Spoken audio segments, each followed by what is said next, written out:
Good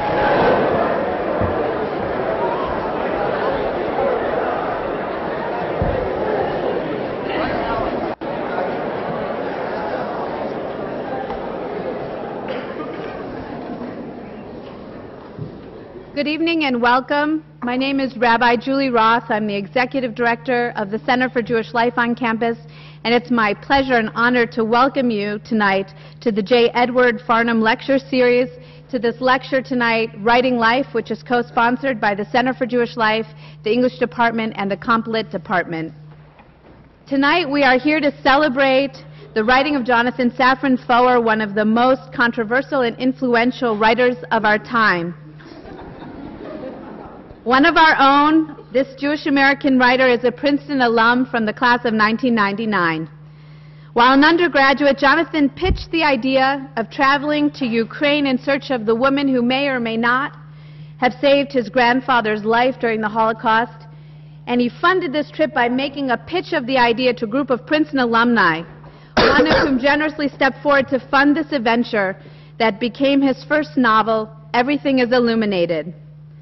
Under the guidance of his teacher Joyce Carol Oates and Jeff Eugenides, Jonathan worked and reworked his manuscript in a small Carroll and Firestone library as a part of his senior thesis. He is here tonight because the book earned the National Jewish Book Award, the Guardian Book Award, and now has been published in at least 24 countries.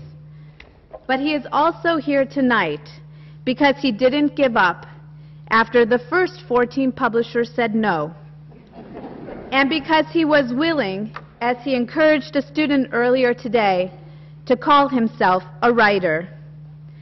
I learned this morning in a writing workshop Jonathan facilitated at the Center for Jewish Life that he believes one should only write out of necessity. Perhaps this explains in part why Jonathan endeavors to tackle daunting topics such as the Holocaust and September 11th, the subject of his second novel, Extremely Loud and Incredibly Close, which is soon to be released as a major motion picture. In addition to a third novel, The Tree of Codes, Jonathan has written a book of nonfiction, Eating Animals, detailing his own conversion to vegetarianism and arguments against eating meat. His new American Haggadah for the Passover Seder will be published in 2012. Jonathan explained that odds are his work will increasingly be Jewish, because when he writes from his most authentic particularity, he best relates to the commonalities we all share as people. For me as a reader, what distinguishes Foer's work is his ability to combine an authentic Jewish sensibility of tragic comedy with fantastical elements and extended metaphors that inspire in me moments of radical amazement. There are elements of his books that I don't understand or that I wonder about, revealing, I believe, glimpses of the undergraduate philosophy major and reminding me that part of being human is sensing the profound and ultimately accepting it as a mystery. Tonight is also a celebration of the student-teacher relationships that define Princeton. Joyce Carol Oates was one of Jonathan's creative writing professors. She commented to me, "I like to think that I immediately recognized his talent, but I'm sure that any other writing teacher would have also in my place. He is enormously gifted and very imaginative and industrious." Industrious is quite a compliment from Joyce Carol Oates. She has written prolifically since her first novel, With Shuddering Fall, was published in 1964. I endeavored to read all of Jonathan's books before this evening's introduction, but I never could have completed Joyce Carol Oates' works, which include over 50 novels, as well as many volumes of short stories, poetry, and nonfiction. Her novel Them won the National Book Award, and her novels Black Water, What I Lived For, and Blonde were nominated for the Pulitzer Prize. As of 2008, Joyce Carol Oates is the Roger S. Berlind Class of '52 Professor in the Humanities with the program in Creative Writing at Princeton University, where she has taught since 1978. The conversation that will take place in a moment between student and teacher, between writers and friends, reminds me of one of my favorite Jewish teachings found in Pirkei Avot, the Ethics of the Fathers. Rabbi Yehoshua ben Perachia says, "Make for yourself a teacher and acquire for yourself a friend. As we prepare to give a warm round of applause, I want to evoke an extended metaphor from Jonathan's work that made me pause in the middle of reading with a sense of wow and curiosity. Quote, I went to a tattoo parlor and had yes written onto the palm of my left hand and no onto my right palm. What can I say? It hasn't made life wonderful. It's made it possible. When I rub my hands together in the middle of winter, I am warming myself with the friction of yes and no. When I clap my hands, I am showing my appreciation through the uniting and the parting of yes and no. I signify book by peeling open my clapped hands. Every book for me is the balance of yes and no. Let's put our hands together for a warm round of applause for Jonathan Safran Foer and Joyce Carol O.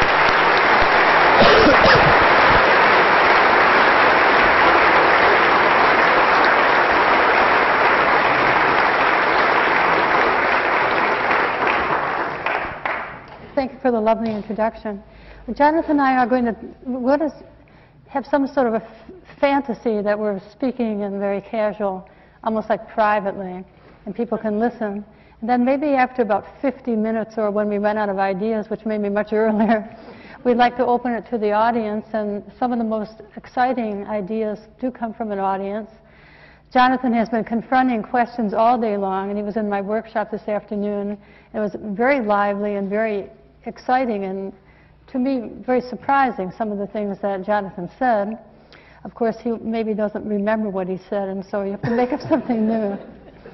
But I'd just like to begin by saying I actually was quite, well, the number of things that you said today I was really surprised at, so I'll just ask you to kind of enhance them or to expand them a little. Many writers plan things obsessively, and they do research, and they take notes, sometimes for months or even years. They make up outlines. You hear about writers who have maps on the wall and outlines and chronological lines and so forth. But you said today in answer to a student's question that you didn't really know when you began what you were going to do. And I found that I found it astonishing and kind of exciting and in a way thrilling to know that one could just begin and have the results that you do. Well, thank you for coming, first of all, to everybody who's here. I went to many, many readings and public conversations when I was a student, and can even remember, if not the specific seat, then at least very close to the seats where I sat. So it's strange and exciting, obviously, to be on the stage. And thank you to those who brought me here. And most warmly, thank you, Joyce, for doing this for me. And this is more than this conversation. When I entered Joyce's class, in the very beginning of my, I'm going to keep this short because it will embarrass Joyce, and I don't know that she'll even like it, but it's true and necessary. When I entered Joyce's class as a freshman, I had no ambitions of becoming a writer. And she found me one afternoon before class. We both arrived early, and said verbatim, "I'm very glad to have a moment to speak with you outside of the context of class. I wanted to tell you that I'm a fan of your writing." And it was just a real revelatory moment in my life, and we're lucky to have in our lives, a small handful of those. And it was revelatory not only because this author who I so admired would say something kind about my writing, but because it literally hadn't occurred to me at that point that there was such a thing as my writing. I just didn't know that that existed in the world. And being told that it did was really life-altering, so thank you for that. To the question of planning, I became a writer largely because, and I don't mean this as a joke, largely because I didn't want to become anything else. I at a certain point, because I was a student in an American university, was really forced to figure out an answer to the future question, what do you do? And I didn't like the answers that I could think of. And I thought of quite a few when I was a student. I thought I might become, when I should say I didn't like them for me. I had thought of becoming a psychology major. I had thought of being pre-med. I was a philosophy major. That's something I might have continued with. But I didn't like the idea of being constrained. I'm sure that psychologists and philosophers don't feel constrained. But when I imagine myself doing anything other than writing, I always imagine myself wanting to stretch in ways that I wouldn't be able to. So I tried writing. And in writing, when I would plan my work, which I used to do really energetically, I felt constrained. Not in the planning, but in the actual writing. I started to feel like a craftsman, which was exactly what I never wanted to feel like. I wanted to feel like an adventurer, like a great explorer. And I learned fairly quickly that without the energy of that freedom fueling the process, I would just run out of steam. And I've run out of steam on many, many books, as I'm sure you have, or I imagine you have. Not really. Yeah, actually, as I was saying it, I thought you probably haven't. I don't believe in giving up. I don't believe in giving up. I think there's something frightening and disintegrating about giving up. If you give up one project, you might give up another. But just to touch upon what you're saying, there are many writers who have to have a destination. It's like you start off in a car and you need a destination, but you can choose the route of getting there, and it can be very imaginative and unusual. But another way of writing or creating art is to just start off on an adventure. And I think that's riskier. It does expand you more, but there's more areas for anxiety, I would think. Well, I think it's really only risky if you're excited about your own potential, which I've never really been. I am excited by the idea of exceeding my own potential. So if I were to, which I think art can allow one to do, to reach destinations that your human vehicle in the world is not capable of reaching. So how do you do it? You have to set yourself up so that make accidents possible, make fortuity possible, encourage these things so that you can become good at recognizing the slight error that sends you off in a direction that's more interesting than the one you might have planned. Earlier we were talking about something Joseph Brodsky said, the rhyme is smarter than the poet. And so, poets write in verse not only because it can sound quite beautiful, but because when you create for yourself a problem, the solution is often more interesting than what you would have done if you'd been unconstrained. So my preferred method, or what has worked for me so far, when I say worked, I only mean it's allowed me to reach the end of books, is to overwrite, to write many, many more pages than I will keep, and to then look at them and try to decide what these pages have in common, if they belong together. Jackson Pollock, I think only toward the end of his life, used to unroll huge swaths of canvas, like 10 yards by 30 or 40 yards, and paint the whole area. And then when the painting was done, would walk on the canvas and say, well, this looks like a 3x5 painting, and this looks like maybe a small 2x2, and that's a little bit what my process is like. I put out a lot, and then I try to figure out what is worth keeping. And then there's editing, which is not at all like composing, when I make use of, and when it is quite deliberate. And then at that point, I might make outlines, or try to make sure that the balance feels good, and that there's the appropriate symmetries, the things that are necessary to keep a reader. It's one thing to write something that you want to write. It's another thing to write something a reader would want to read. And I am a writer who wants to share what I write with others, so there's a second half of the process. Well, when you were an undergraduate student, you were very experimental, more than most students. And I think that experimental dimension in you is something that's playful and unpredictable, and that's part of why you write, because you don't really know what you're going to do. It's going to be something a little different, something that will be unconventional. And maybe you're related to the visual arts. The visual arts tend to be extremely experimental, like in the 20th century.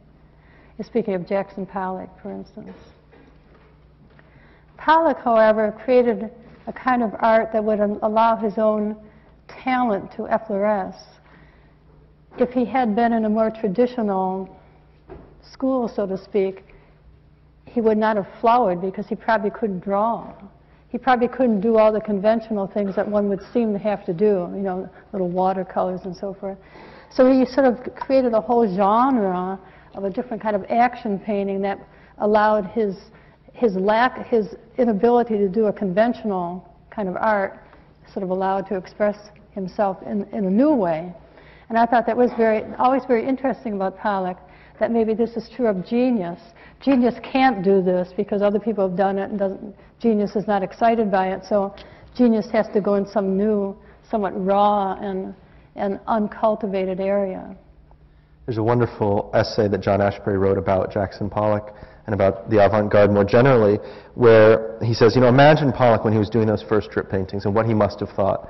He must have thought, there are really only two possibilities. I'm the greatest painter in America, or I'm not a painter. I'm a complete failure, yeah. You could not be a mediocre painter making those paintings.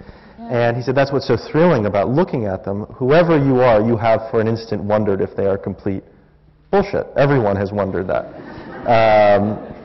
And that is the thrill of the all or nothing wager. And in the essay, Ashbery makes an analogy, the obvious analogy, to religion. You know, God exists or God doesn't exist, by whatever your, you know, definition of God's existence is. And, but taking, let's say, a very, very traditional one. If God were to reveal himself, come down and ask everyone to pray, presumably everybody would, you know, if the plea were persuasive enough. But Ashbery says what's beautiful about religious faith would be completely lost, which is the all or nothing wager. And that is what avant-garde art, but art probably more broadly always aspires to, is a kind of standing on an uncertain, you know, standing on a fence between something that is terrific and something that is terrible. Well, art that we call avant-garde comes before its time, basically. So someone like Franz Kafka, for instance, to us seems like a classic, and we can read him and understand him, but contemporary readers at that time would not have been able to understand him. Or the paintings of Cézanne, or the poetry of Emily Dickinson. And Jackson Pollock is an obvious example, too. And so it's as if these people come into the world, and their art is so extraordinary that most people won't like it. People are always saying, it's like a cliche, they come in the museum, they see Jackson Pollock, my 2-year-old could do better than this. You know, it's a cliche. But then as time goes on, these extraordinary works of art start to educate people. And so at a certain point, they become classics. And now when you see Pollock, he looks like a classic on the wall in the museum. And his contemporaries, or his older contemporaries, now seem very old-fashioned. It's as if he's sort of redefined what art is. But there's another side of your writing, too. You are naturally experimental and unpredictable, but I think you also have a very deeply traditional, sentimental heart, in that you love people, and you love characters, and you love bringing people together, like the yes and no and the hands and the clapping together. When I heard that read, it's actually very beautiful, and it's really like poetry. And but that springs from a character with some psychological depth. Yeah, maybe to a fault. I mean, when I look back at the things that I've written that you know, I would like to, after I say a bit here, I want to ask you the same question. When I look back at my writing, which isn't very often, it's basically only when I have to. Of course, only when you're being interviewed. Yeah. There are always things that embarrass me. And I think that more often than not, they are the more sentimental moments. It's not to say that I'm still drawn to them when I write. It's not that I would you know, there are a lot of things that I would do differently, and I'm not sure that that's one of them, but I know that I sometimes get a slightly creepy feeling when reading about love that I have written. It may be that love generally doesn't survive a second reading very well. It's very difficult. It's very difficult to write about these old truths. It's very difficult to write about. And when you look back at your books when you have to, are there things that are there things across books that you regret? Well, looking back upon one's life is always a vertiginous experience, and it would take a long time to answer that. It's really a very probing and difficult question to answer. I tend to think of writing as a series of very exciting, almost overwhelmingly thrilling and challenging episodes. Not unlike a play by Shakespeare. I think Shakespeare had that dramatist sense of the adrenaline flowing. Like, he's going to set a scene, he'll have the three witches, he has Macbeth come in, and he's going to get it all ready, and then in a scene from there he's going to have a bloody murder. And then a little later he's going to have another murder, and he's going to have a wonderful soliloquy, and he's sort of his just thrillingness of the drama when you embark upon a Shakespearean play, you sort of start on that voyage with him. And I would say that my sense of writing is like that. I started with some people who seem to be meritorious and interesting, but maybe don't know themselves completely, and I don't know them completely either. So you sort of put them together, and then what kind of adventures will evolve out of that? To me, that's very exciting, and so I look back and see I've done it in different ways. And to me, that's the sort of pulse beat of literature or of art, is these conflicts and then resolutions, and also people meeting one another. And it may be that your generation, or my generation too, that people are actually afraid of being accused of being sentimental. Even though in our actual lives we are always sentimental, and we love people, and we cry, and we would be devastated if our dog got killed or our cat. But yet when you come to your writing, it's almost only in children's literature can you be overt about these things. Why do you think that is? Because the 20th century and now the 21st century is a time of irony. Dickens and Dostoevsky could end their novels in ways we would consider sentimental. Remember, the ending of Crime and Punishment is so different from most of the novel, ending of Dickens. The wonderful scenes where Raskolnikov throws himself down and kisses the earth that he has defiled, or he declares love for Sonia. This kind of writing just doesn't have a contemporary air to it. I guess it's a Joycean revolution in taking the genres and sort of parodying them. But I think it's a loss, and so we've sort of sacrificed to the memoir. That's a very big genre now. The novel has become so self-conscious, and after Nabokov, so self-reflexive, that there's some things that are so raw and painful that only the memoir can really deal with them now. You've written something like a memoir. I think Eating Animals is something like a memoir.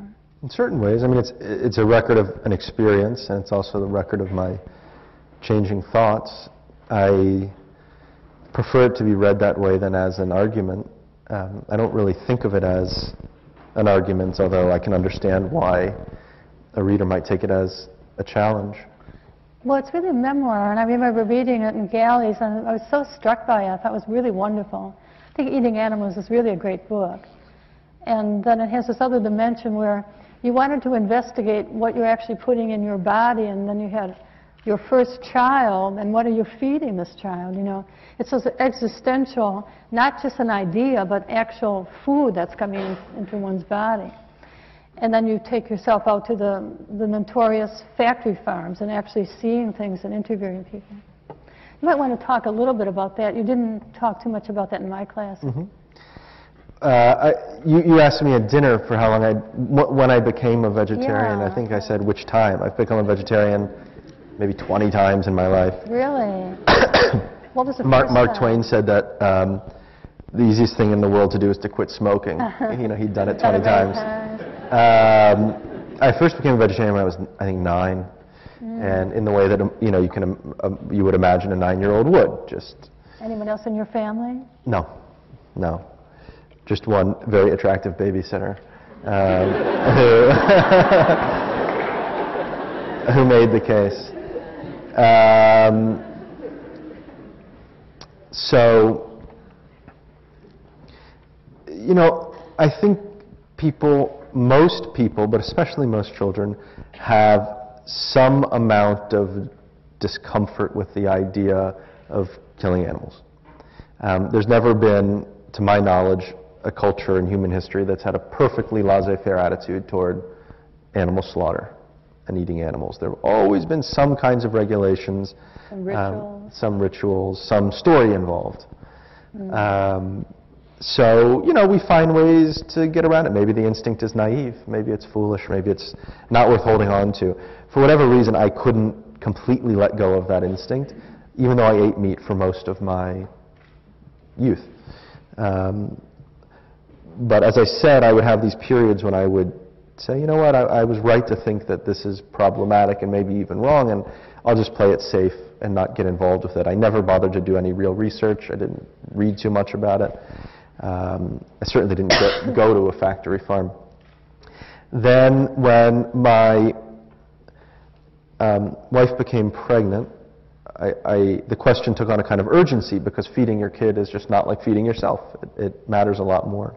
I remember I wrote an email to a philosophy professor of mine, and I said, just out of curiosity, what's the philosophical defense of factory farming? Not of meat, because my book really isn't about meat, and I think the question of is meat right or wrong is largely irrelevant question right now, given that 99% of the meat we eat comes from factory farms.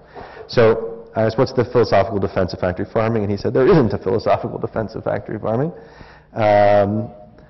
And then I became more curious and started making more phone calls and reading more books and realizing that I had to see these things for myself. And as it turns out, it's very, very difficult to see these things for oneself.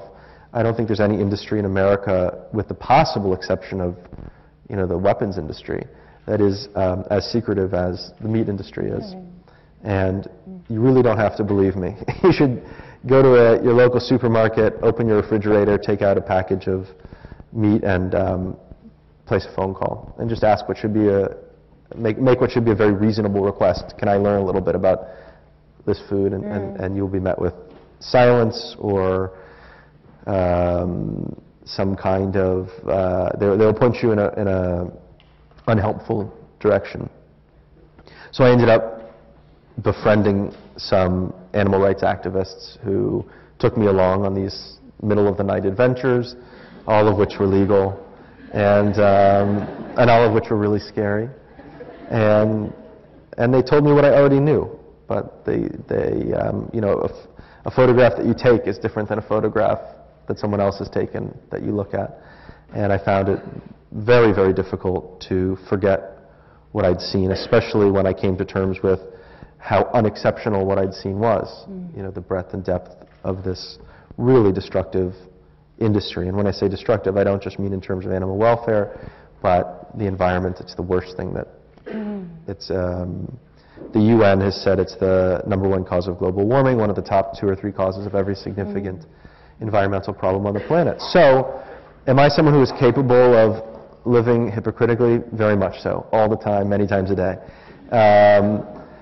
Did this feel like a place where I could live less hypocritically? I still live, you know, my eating habits are wildly hypocritical still, and wildly uneven, but I wanted to get it a little more right, and by right I mean I wanted to feel more comfortable in the way that my choices were reflecting my values, and also were reflecting the stories that we told my son, or have come to tell my son, about what it means to be a decent person in the world, a careful person. Are your feelings about animal rights, for instance, about the same as Peter Singer's? I don't think about animal rights very often. It's not all that relevant to my way of thinking about things. I think about animal welfare. Animal welfare. I think, you know, first of all, people talk about animal rights as if they are a radical idea. Animals have lots of rights presently. The problem is that very few of them are enforced. Peter Singer is, I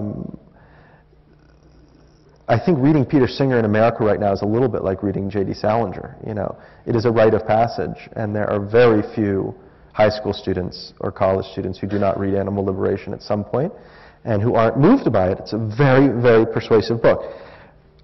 I don't agree entirely with his way of thinking, but I'm glad that he and the book exist.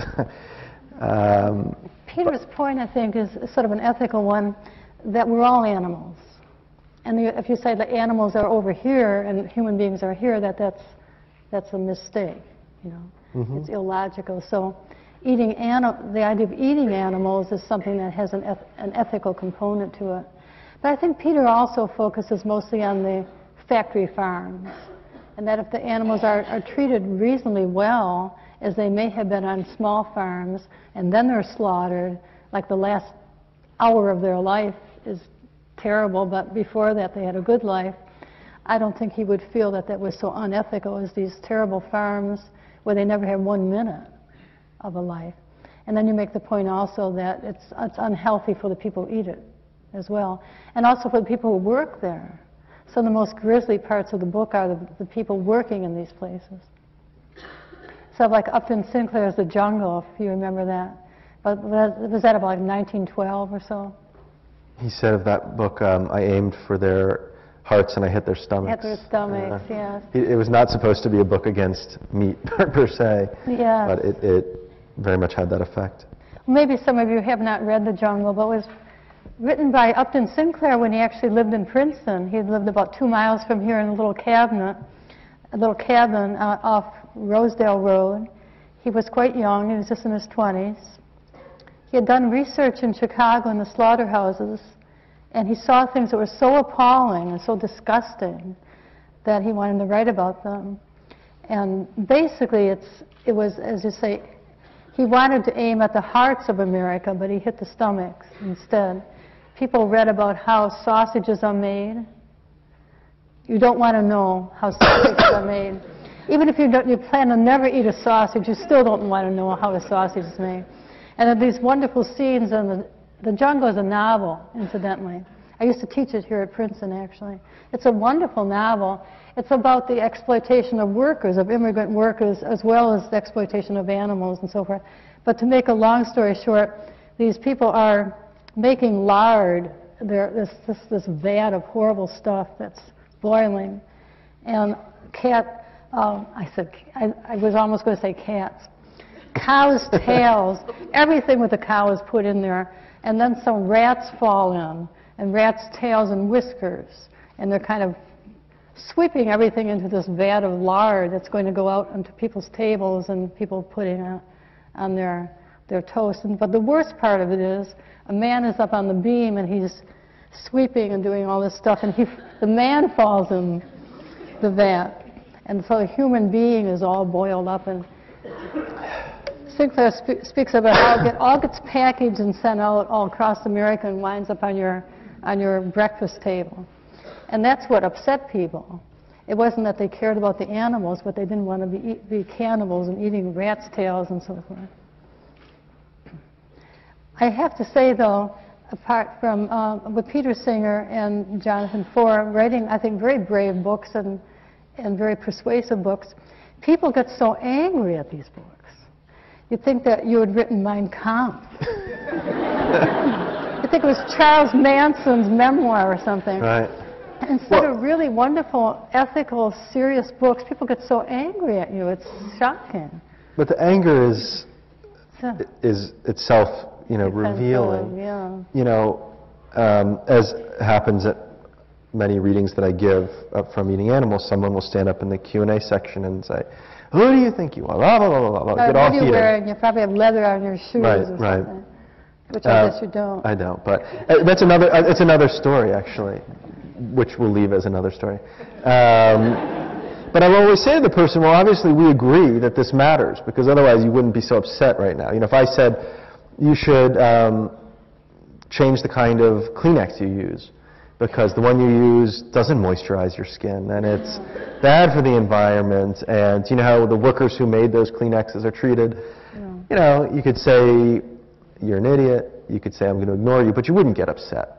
No. And the particular ways that people get upset when having this conversation, the frequency with which it becomes heated, you know, suggests that at least there is one very broad consensus, which is that this matters. You know, there's something of significance is happening, and that's I think what I was gesturing at when I said there's never been, you know, a culture that was perfectly laissez-faire about this. It's very hard to pretend that it doesn't matter. That's something matters too much. Mm-hmm. Yeah. You were on the Colbert Show, which I happened to see the segment that you were on, and I thought that he treated you fairly well, you know, and he allowed you to speak clearly and to set forth your ideas. But then at the end, he comes in with this idiotic comic thing where a big plate of bacon. And he starts eating this bacon, and Jonathan says, sort of mischievously, he says, that's not even good bacon, it's not crisp, it's all kind of lardy and limp. And when I saw that, I thought that's so typical that people can't take a serious moral, ethical question without trying to make it a joke, you know, and the whole thing just seemed to fall flat. I mean, you were wonderful, but I thought that he seemed very foolish in what he had to try to undercut the whole idea of the seriousness. Well, he's, you know, a professional fool, right? That's that's what he does. Yeah. I thought he was as generous as he could possibly be within his character. I was actually surprised by how fair he was and how much time he gave me to talk. Basically, he's on your side, and so he's playing this right-wing idiot. Mm-hmm. No, he should run for Republican candidate.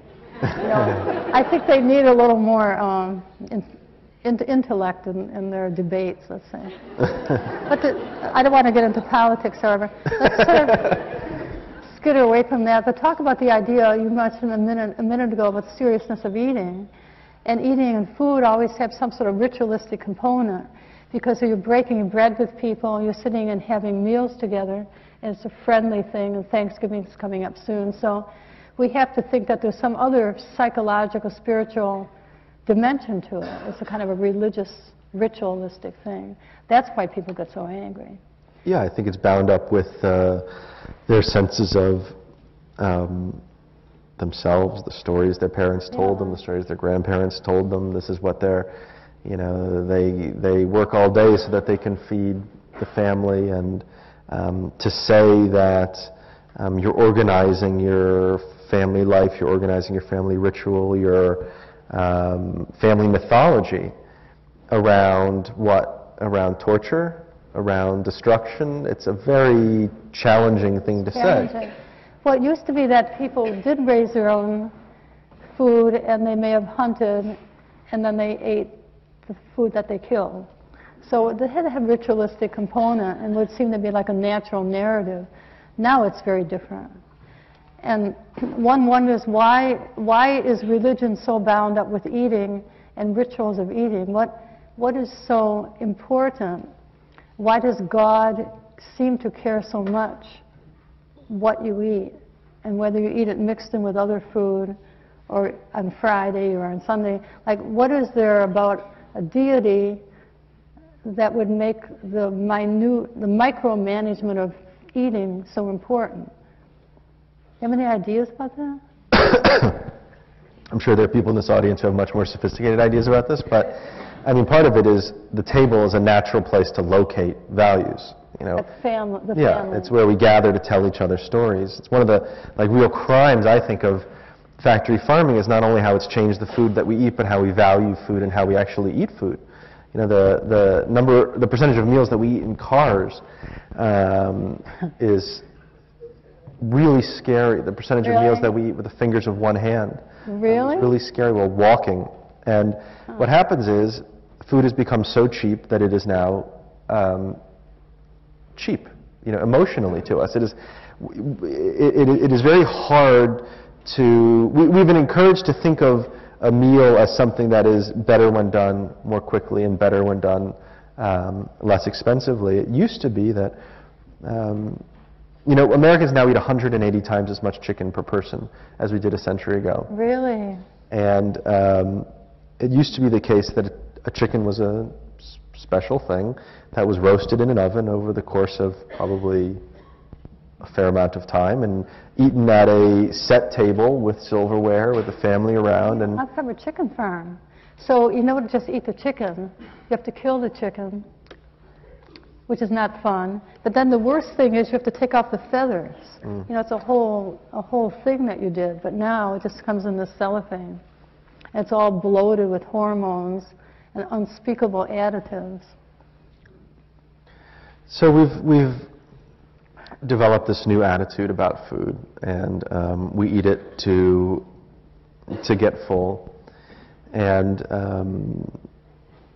I think what's been taken from us is the idea that we would prepare food ourselves, that would take time, that we might prepare it with others, that we would put care into it, that we would enjoy a meal over some period of time, that again a kitchen table would be the site of the transmission of values and conversation. You know, where is it happening if it's not happening at the table? Where is it that people learn about one another if not at the table? I can't think of where it would be. Yeah. It's not, you know, and what are we replacing that with, you know, that time?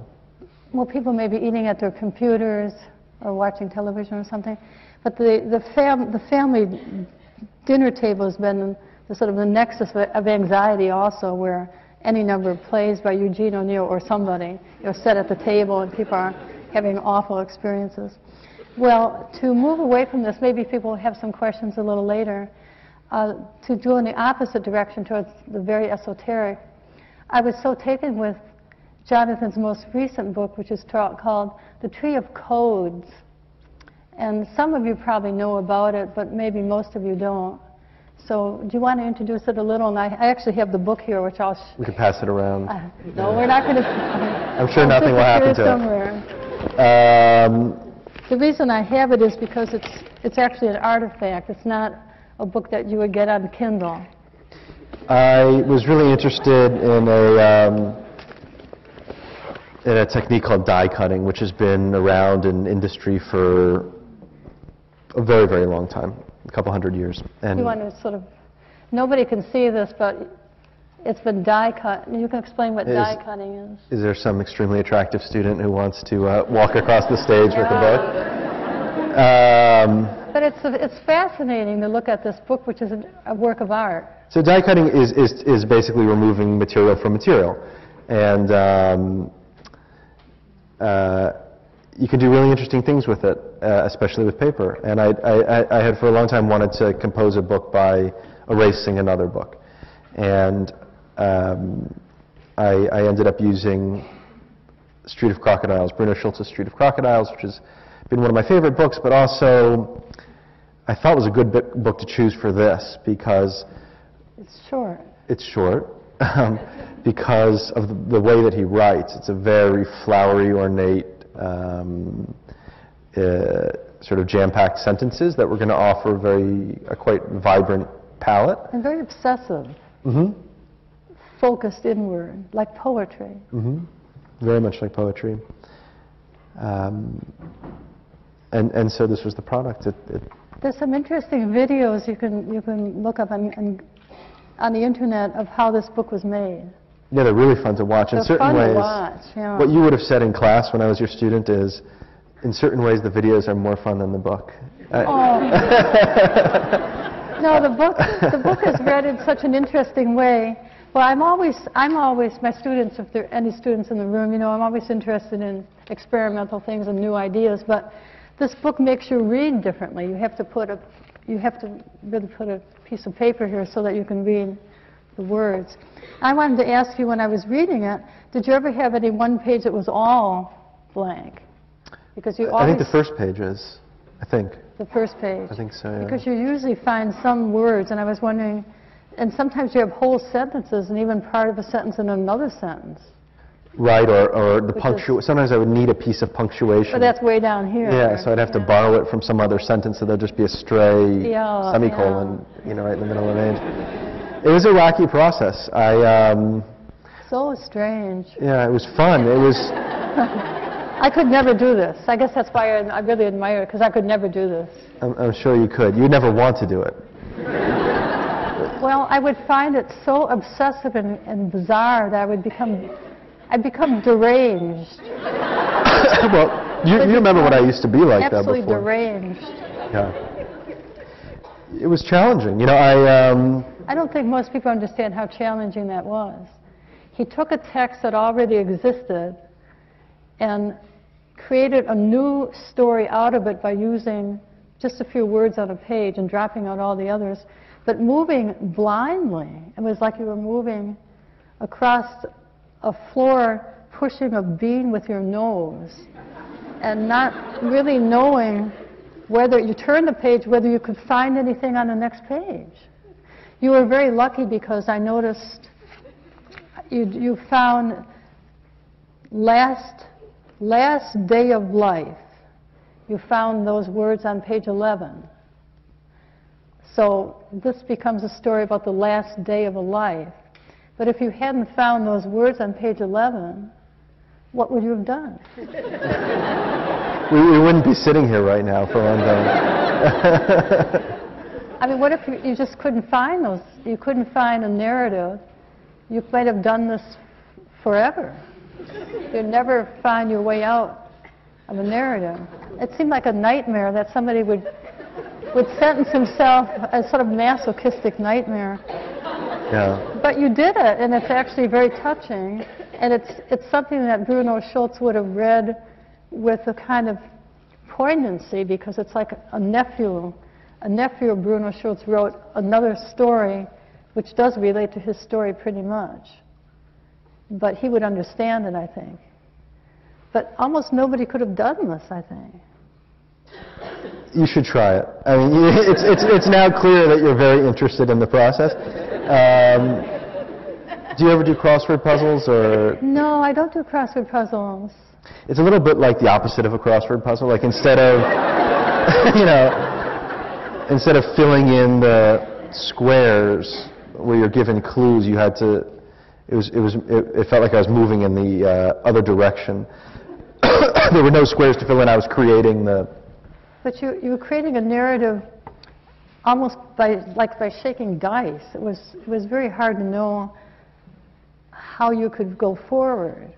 It was a lot like, it was not so different in the process of writing that I described earlier, where, let's see what happens. I'm interested in these words. I think these relate. There's got to be some way to connect them up later. I'm going to play around with it.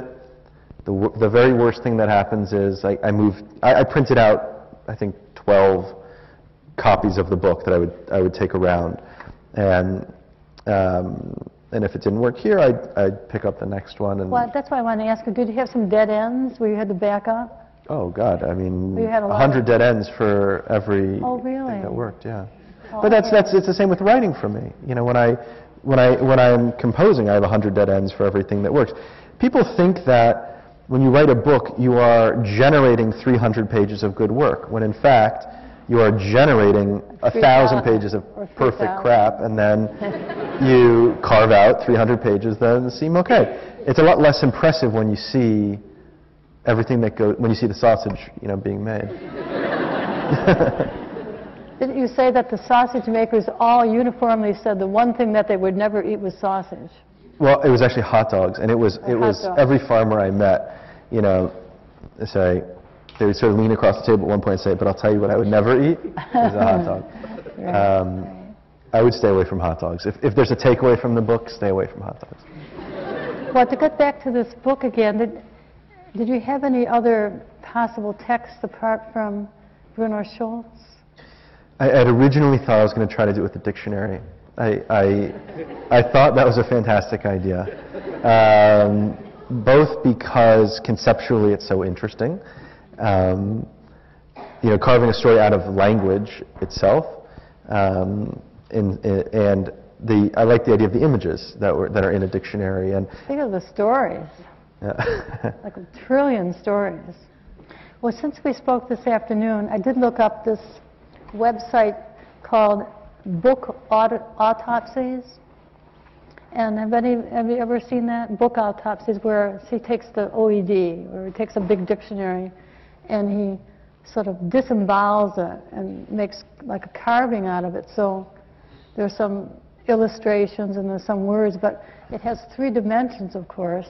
And I've never seen anything like that. It's beautiful. It's an artist named Brian Detmer. Brian Detmer, yeah. Yeah, they're quite amazing. They're really quite beautiful. They have a disemboweled look. They do look like they're autopsy. It's like the death of the book. And maybe people wouldn't have been doing this in the 19th century. Maybe it's something that's particularly of our time, that the book seems more like an artifact. Then another thing I thought about this book when I was reading it is that choosing Bruno Schulz, you were making a real decision, because Bruno Schulz died in a certain way. He died, there's pathos in his death, and also the story that he tells is a somewhat Kafka-esque fairy tale-like story. You could have chosen so many other different texts that were liberating. James Patterson, or it's set in the American West, or say Lady Chatterley's Lover, you know, where the ending, she's pregnant, they're going to run away together, like a whole new world, and the old world is dead, and Lawrence is taking you to a new world. But here, it's so steeped in the loss of Europe, the blood-saturated soil of Europe. You know, that you've gotten yourself into a kind of impasse. There's a father who becomes deranged, and in Bruno Schulz, he actually metamorphoses into a cockroach. He's obsessed with cockroaches, just sort of running around his shop, and then he starts to be described sort of looking like he's turning into a cockroach, and then at the end he's sort of like a cockroach.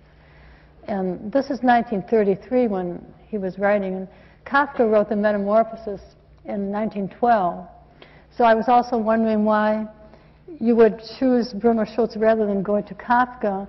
Kafka seems to me, and I hope I don't sound adversarial, but Kafka seems to me a greater artist. He lived, I don't know if he lived longer, but he did more things than Bruno Schulz did. He wrote several novels, and he did long stories. Whereas Bruno Schulz is much more of an intense, like a hothouse, extremely neurotic imagination compared to which Kafka is trying to do other things. So I was just wondering, if I were to choose between the two, without any hesitation, I would go to Kafka, and I'd work with Kafka. But you chose Bruno Schulz, and that seemed to be an interesting decision. I think that extremely neurotic imagination works very well for this project, and the density of it. His sentences are more dense than Kafka's. They're more flamboyant, which... More metaphors. Yeah, the things that actually you might prefer about Kafka would make him more difficult to work with in this case. That might be, yeah. Kafka in some strange way is not as hallucinatory as Bruno Schulz. I also like the sanitary, what is the... Hourglass on the hourglass sign of the... under the sign of the... Right. Sanitarium on the side of the hourglass, yeah. Something like that. I like both of those books, but they're both focused on the father, a disintegrating father. And again, that's very European. It's very like early 20th century European, where a son's destiny is bound up with a father, and the father is kind of disintegrating. And in America, for better or worse, we don't really have that sort of mythology. We have more a son or a daughter dissociating from the family and moving away, characteristically, traditionally going out west. But in Europe, you don't have that. The people seem to be stuck in their villages and stuck in their family homes. They stay under the sign of the patriarch, and they stay there, and they die, as I do in Kafka. Whereas in America, we have a more rapacious, energetic kind of imagination where the American Puritans, for instance, their sons and daughters and generations after them, they actually went out west. I mean, they got away geographically. So I would find that more exciting, I guess, to work with a text that had that liberating or open imagination. So it's really not a question, more just sort of a comment. But you did make a wonderful statement. You said, if it were not for my family history, I'm not sure that I would have become a writer. And I would never say that about my family history. You know, that we're obviously very different people, and maybe that has something to do with this choice of Bruno Schulz. It might. I mean, my family's history, I think, led me to writing not because I wanted to write about my family's history, but because of the way that the family history was handled and the kinds of silences it generated, or very peculiar uses of language, the things that were circled around but never touched upon. You said they were taboo. Yeah, many taboos. I was very surprised to hear that. I've never met a Jewish person who came from a family that didn't have some kinds of storytelling taboos. And there's a whole area of Jewish people, my own grandmother, who decided that it was so unspeakable that they would not speak of it, and they became non-Jews. They left behind all the tradition and left behind Europe, and just sort of pretended or aligned themselves with a kind of non-denominational, maybe Protestant American non-entity, you know. And that's one extreme. But the taboos, I think, are so powerful because you can't speak of them. Yeah, they're also glaring. They're not subtly handled. I mean, now I'm not generalizing, just in my family. And I think what happens in a lot of Jewish families is a kind of very rambunctious humor takes the place of conversations that aren't being had. Yeah. It becomes like a sacrificial substitute. Like, I remember when I was a kid, we were on a long car drive from D.C. to New York. We would do it once a year. And we had just gotten onto 95 North, and my older brother was acting crazy, and I was acting crazy, and maybe my mom was acting crazy, and my dad pulled the car over 5 lanes to the shoulder, and he stopped the car. And he turned around and he said, you know, whatever's going on, let's just get it out of our systems right now, because we're not going to be able to make this drive with everybody going crazy like this, leaking it out over 6 hours. Let's just do it. No one's going to get in trouble. There will be no punishment. Whatever you have to say it, and then we're going to go. We're all curious to know what was going on in the car. So he turns to my mom. What is it? She says, well, I'm cranky. You did this thing. I'm feeling like this. Fine. He says, you're okay? I'm okay. Turns to my older brother. What's your problem? And he's, well, Jonathan's been annoying me, and the seatbelt's too tight, and I'm hungry. Fine, you finished? Yes, I'm finished. And then he turned to me, and I was like 3, maybe 4. And he said, what's wrong? And I said, fuck. And he said, all right, absolutely. Is that it? I said, no, not yet.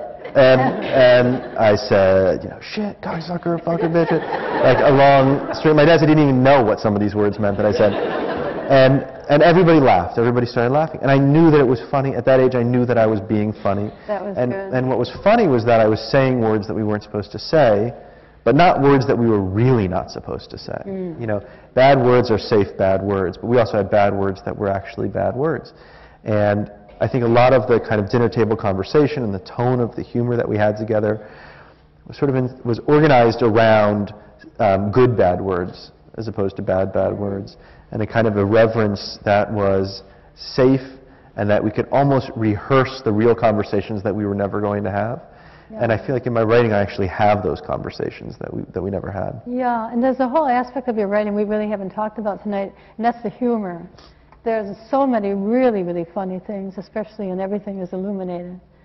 The phenomenon of this Ukrainian travel guide, I guess you could call him, trying to speak English with a thesaurus and using words that are in some ways could be the correct words, but they're completely unidiomatic.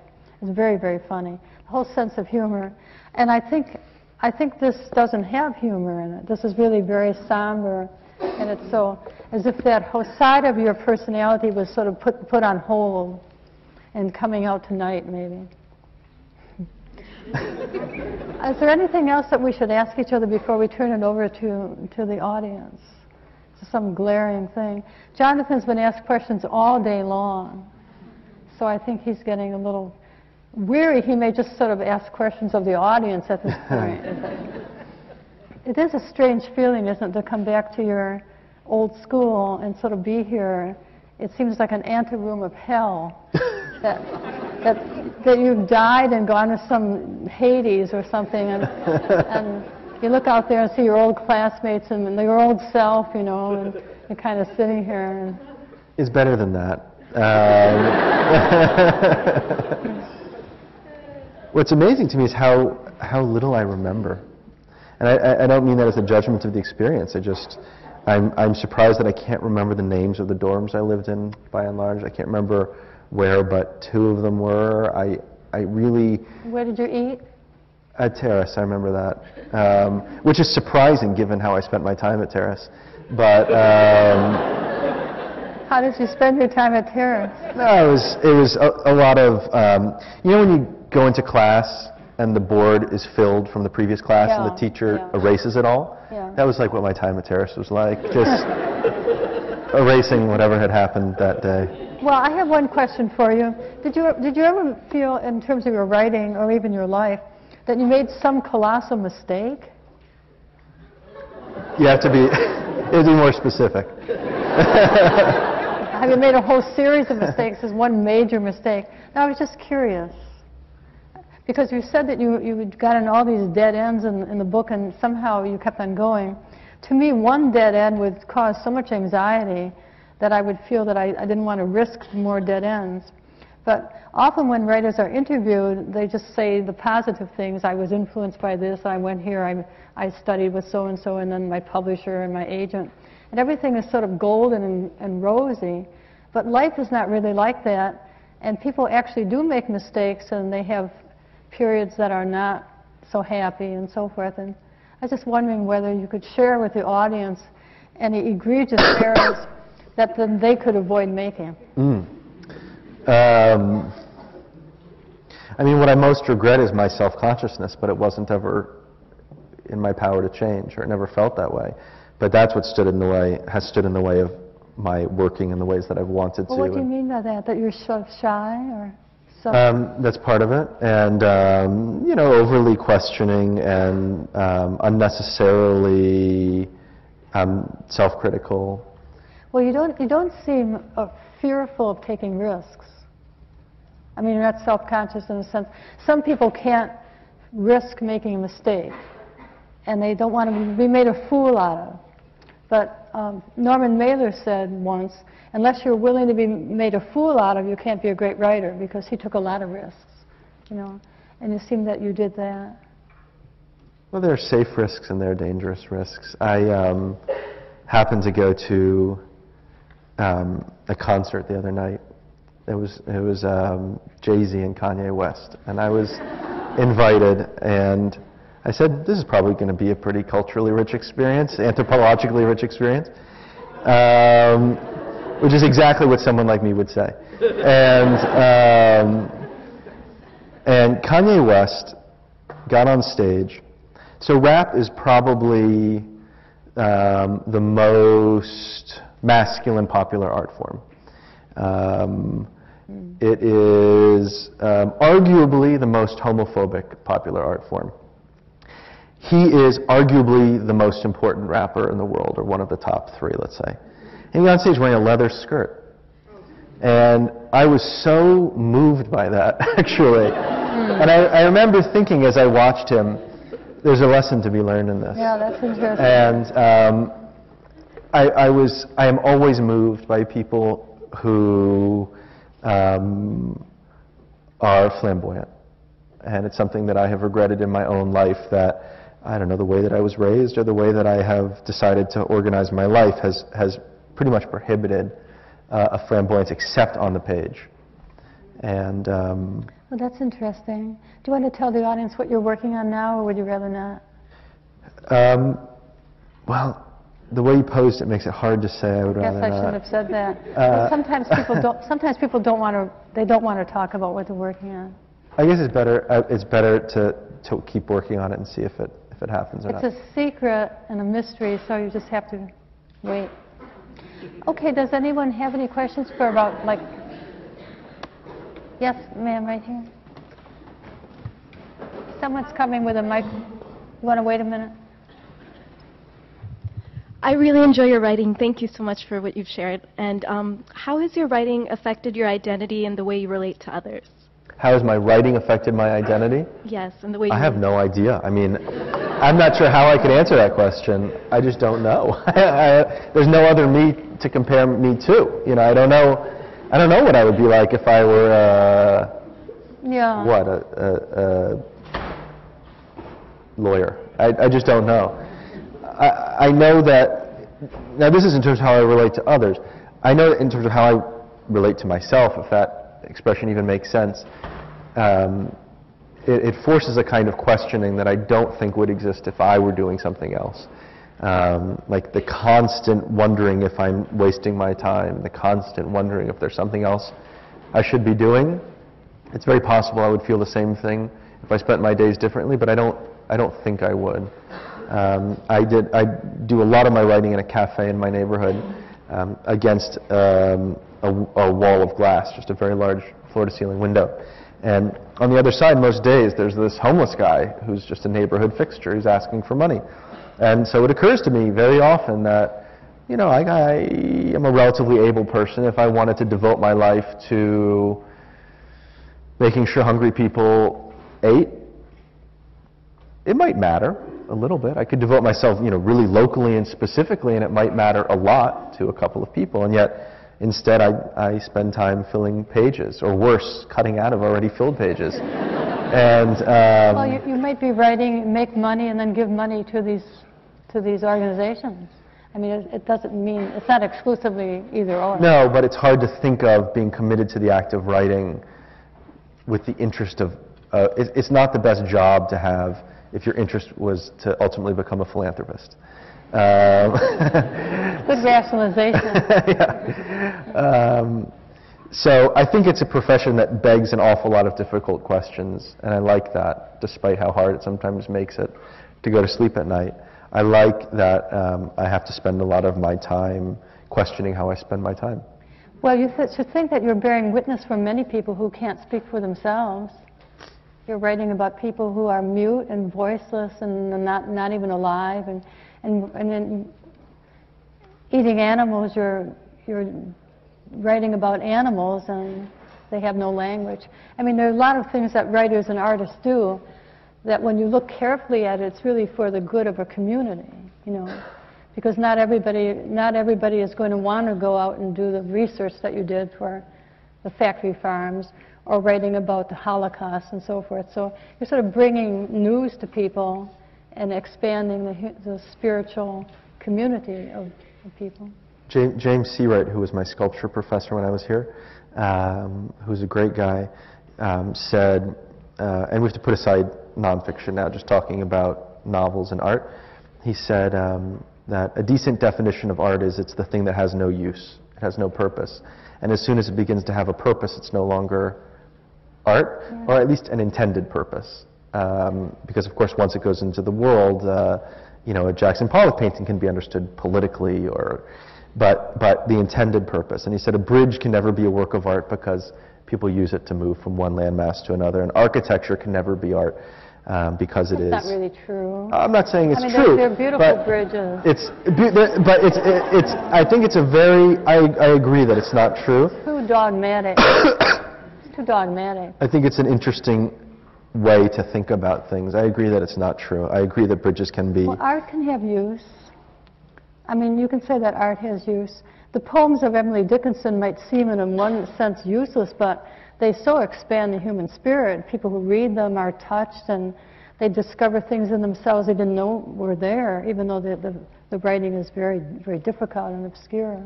But do you think she wrote them to expand the human spirit of readers? Yeah, I think she did. Yeah, yeah. I think she had a very idealized and very romantic sense of a community that went beyond Amherst, Massachusetts. I think she felt she was connecting with the hearts beating out in the darkness, definitely. I think that's why people do write. There may be a loneliness in the solitude of writing, but you're communicating with other people. And when your novels are read by many, many more people than just university students and literary people, they're read by lots of other people. And I'm embarrassed to talk about myself a little bit, but one of my novels was chosen by the Oprah Book Club. And I had never had the experience of people who were reading in that way that literary people don't read, because I went to the Oprah television program and I met these women who had come, mostly all women, and they were hugging me, and some of them were crying, and one woman said, Miss Oates, if my daughter had read your novel, she wouldn't have committed suicide.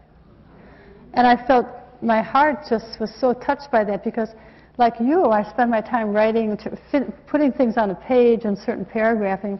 These people are reading from the heart. They're reading to learn about their lives. They're reading because their own daughter committed suicide, and they're reading about other people's daughters. And they don't think of literature as rarefied and effete, but they think of it somehow as in this transcendental sort of community, and they're getting a lot out of it. People in prisons, for instance, put on Shakespeare. People at San Quentin put on the tragedies of Shakespeare. And you'd think, well, that's so strange. Why would they do that? They get a lot out of it. They put on Beckett's Waiting for Godot. It's very deep, because the people themselves don't have that language, but they have the feelings that the language engenders. Yes, Eric? Thank you both for being here tonight and having this conversation with us. As someone who is also deeply interested in writing, I'm wondering when you felt you could first call yourself a writer. That's a good question. I often still get embarrassed about it. My wife will kick me under the table. I get very embarrassed about using my middle name. I don't know if you do. What is your middle name? Saffron.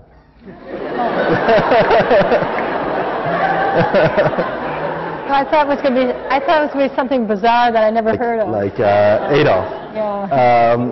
No, I mean, it was like a writerly costume. I started using it in your class, I think. You know, I was always Jonathan Four my whole life. And then when I started writing, I became Jonathan Saffron Four. Grandiosity. I think so. It's really funny though. When I was in Spain for the summer before my first book came out, and I befriended a writer there, interesting older guy, a real drunk, and he never paid any attention to me. Didn't really want to talk to me. Wasn't interested. And one night at the end of a meal and some drinks, we ended up talking. And he said, "Tell me, what's your book about?" And I said, "Oh, it's about this."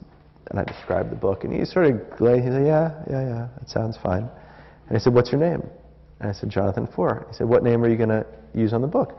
I said, "Jonathan Saffron Four." And he said, "That's going to be a great book."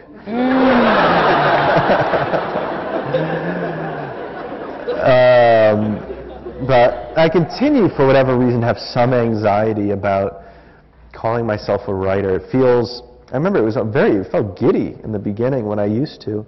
I wish I still felt that level of giddiness, but I think that it's a hard thing to admit to that ambition. It's a hard thing to say it without feeling presumptuous or just preposterous. When you're coming back, say, on the airplane, and you have to fill out that form, it says occupation.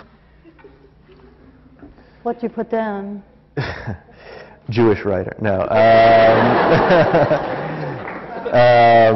I probably put the only thing that's worse than writer, which is author. I think I write author. My friend Richard Ford has just left it blank, like nothing, because he's so embarrassed to write the word writer. But even more embarrassing would be poet. That would be the apps, or just artist would probably be even worse than that. Artiste. Artiste with the French, you know. Right. Did you answer Eric's question? I don't know. That's for Eric to decide. I think many people who are writers are really embarrassed of it. And we write. We think of what we're doing as a writing process, but we don't think of the noun. Like, you're not necessarily a writer, but writing is something that you do. Maybe one or two more questions? Yes.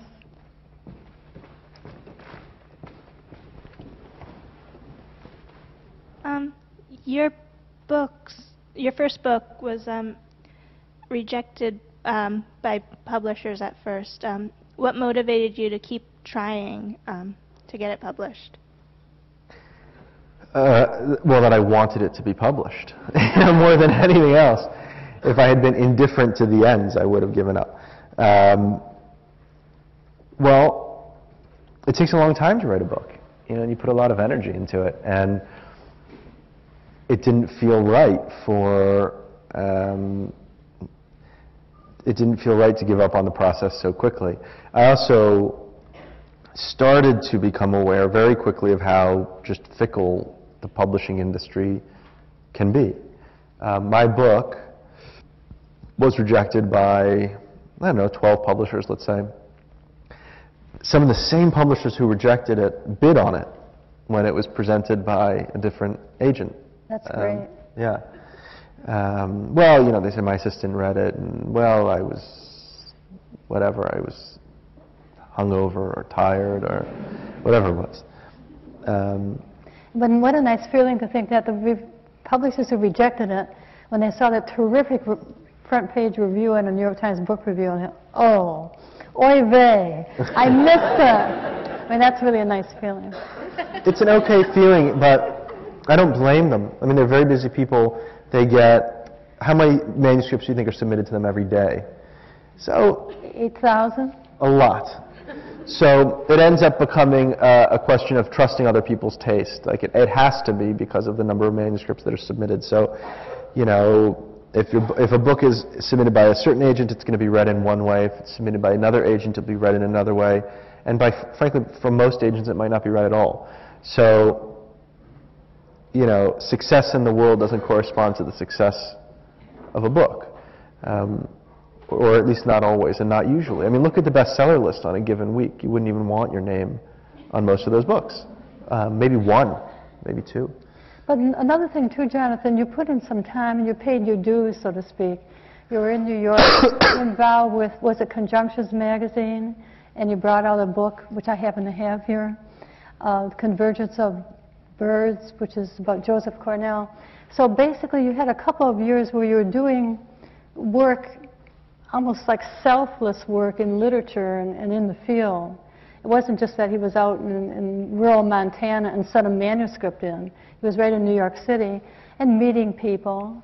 And you can't really underestimate the power of just being in a literary community. Yes, although my agent took me out of a slush pile. I mean, which is... Oh, really? Yeah, I sent it on a Friday. And on Monday, I saw an email from her office, and I didn't even open it for a couple hours because I thought, oh my God, I don't want to deal with this, with the obvious rejection. So she is somebody else to whom I didn't know that came out of the slush pile. Yeah. That sort of undercuts what I was just saying. A little bit. That's why I mentioned it. Yeah. Who knew? Well, since I carried this book, I carried all these books around to show people, so I'll ask Jonathan just to talk about it a little bit. This was the first book I did. The first book he did. An anthology of writing inspired by Joseph Cornell, his bird boxes. James Seawright, actually, whose definition of art we hate, apparently, introduced me. I don't hate it. I just thought it was incomplete. Did he help you with it? No, but he introduced me to Cornell in that sculpture class, which was sculpture. We were making sculpture. We weren't critiquing sculpture. It wasn't art history. He began each class with a slideshow with the idea that in the course of the semester we'd get a kind of quick and dirty tour of the history of sculpture. And I went up to him at the end of one of the shows, which was toward the end of the semester, and I said, "Who was that slide you showed? What was that?" And it was a Cornell box. And then I think the next day I went to the art library and started looking up some of his books, and I went to the New York museums and galleries that had his boxes, and I just became more and more interested in them. And you know, a lot of what when I was thinking about becoming a writer, his influence on me played a very large role in that. I liked the idea of devoting my life to trying to make somebody else feel like his art made me feel. Well, also, he's really a poet. and the side of you that's poetic. And he's not unlike Bruno Schultz, working with these luminous images. And little self-contained worlds as well. Self-contained, yeah. There's maybe just one final question.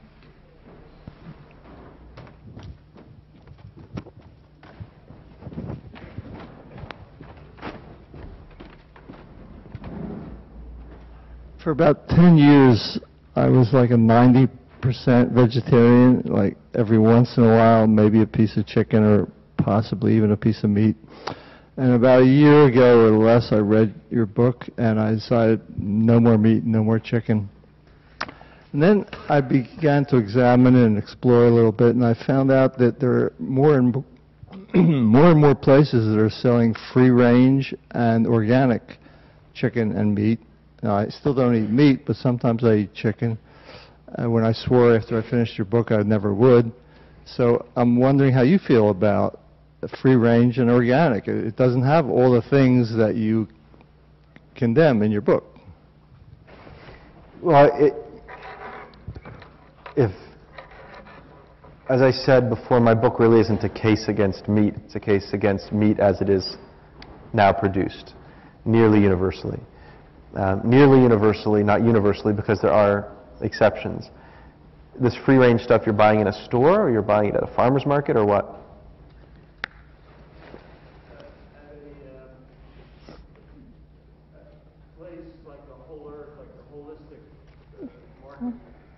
So maybe it's what they say it is, maybe it's not. Probably it's not. For a couple of reasons. And you can choose to care about these or not.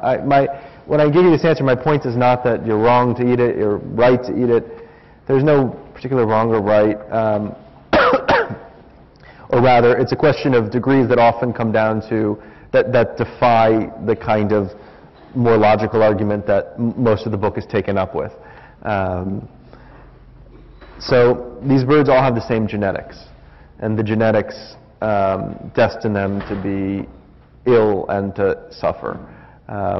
This is the reason why chickens, whether they're raised for KFC or raised for these free-range, organic, labels that are sold in Whole Foods kinds of markets, they're all slaughtered between 39 and 45 days, despite the fact that it's an animal that can live, 10 years. They slaughter them at that age because if they allowed them to grow any longer, they wouldn't be able to walk, and their bones would start to snap under the weight of these, the weights of the bodies that they've been bred to have, eating very little food, growing incredibly large, incredibly quickly. So, maybe that matters, maybe it doesn't. They definitely have a better life than the kind of battery cage birds that from most factory farms. But you have to be careful about the terminology, because a lot of it is manipulative and a lot of it is just very, very baldly dishonest. So, for example, free-range eggs are the fastest growing sector of the food industry in America right now. Not just in New York and Berkeley, but the entire country. You couldn't find them in any supermarket probably 7, 8 years ago. Now they sell them in gas stations everywhere. Free range is not legally defined. There is no kind of egg that you couldn't call free range if you wanted to. No one protects you as a consumer from buying the eggs of a battery hen that are called free range. So there's no reason to have faith in the descriptions of meat producers. And there are many reasons to be skeptical. They have enormous incentives to manipulate you. If you know a farmer at a farmer's market who, these guys now, they bring photo albums because they've sensed the skepticism of consumers. And I'm inclined to trust those people, especially when, if you ask if you can visit their farm, they're excited to show it to you. Not only willing, but excited. I don't eat those products, but my book has no qualms with them, and I have no particular qualms with them. I go on at some length in the book about why I don't eat them. It's a larger story to tell than one I can here. But you just have to be careful that, to the extent that it matters to you, that what you're buying is what you think you're buying. So we may not not be able to have faith in free-range eggs, but we do have faith in the future of your career as a writer, and we look Very forward nice. Well done. to see your next project. Thank you. Thank you.